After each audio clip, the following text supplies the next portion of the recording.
We are back in the kitchen with Janine Washle of Cloverfield's Farm and Kitchen, doing more with kind of the bounty of fall. Some very popular items. One of them was apples, and we made earlier a stuffed French toast, an apple cheesecake stuffed French toast. And now I'm just going to add an apple syrup. And how do you make this, Janine? It's simply apple cider that is put on low simmer on the stove. So you put like 4 cups of apple cider into a deep pot.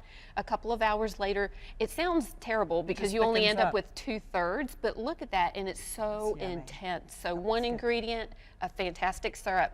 All right, now we're going to move on to pears, and you say pears are very versatile. You can go from salad to main dish to dessert with pears. Absolutely. A lot of times people don't know that the pears that you get in the grocery store are actually unripe.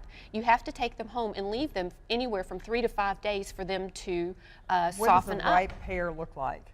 Well, these are becoming ripe. These over here? Yes, they start getting a blush to them. The stem end will actually wrinkle and start looking a little bit unsavory. A lot of times people throw a perfectly ripe pear away, and it starts picking up honey notes in its flavor. One of the most classic preparations for pears is to poach them in a flavored liquid. In this case, the red one is a red wine poach, and the one that you have right there is a maple syrup poach that I put aniseed and rosemary in. What does it mean to poach a pear? You simply take liquid and you drop the raw pears in there. And poaching is the lowest simmer that you can possibly achieve on your stove, just occasional bubbles, and you cook it at that temperature for 20 minutes, and when a toothpick goes in easily, it's done. You cool it in the poaching liquid, and that's how you achieve this intense color. And then it can stay in there in your fridge, you say, for up to a month, as long as you always use a clean spoon and keep it covered. Yes, never put your fingers in it,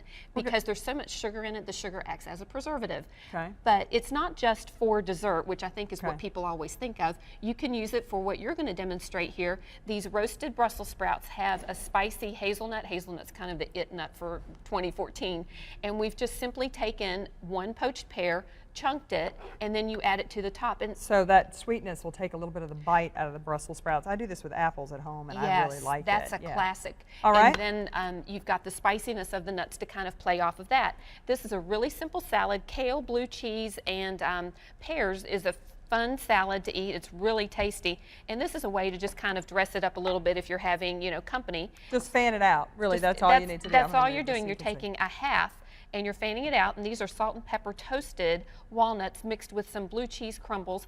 Reduce the poaching liquid a little bit, so it's a maple vinaigrette, a spiced maple vinaigrette. Now, and then finally, for dessert, we've got another idea for you. Yeah, you just take a little bit of dark chocolate ganache, paint your plate like this. You know, you could put a couple stripes on it like that. Take, again, reduced poaching liquid, just really reduce it down into a syrup. So it's thick, Oh, yeah, and you can make some dots. And then you take the pear, and I'm totally okay with it leaning like that, but if that's a problem for you. That's pretty. Yeah, and then usually almonds go really well with poached pears.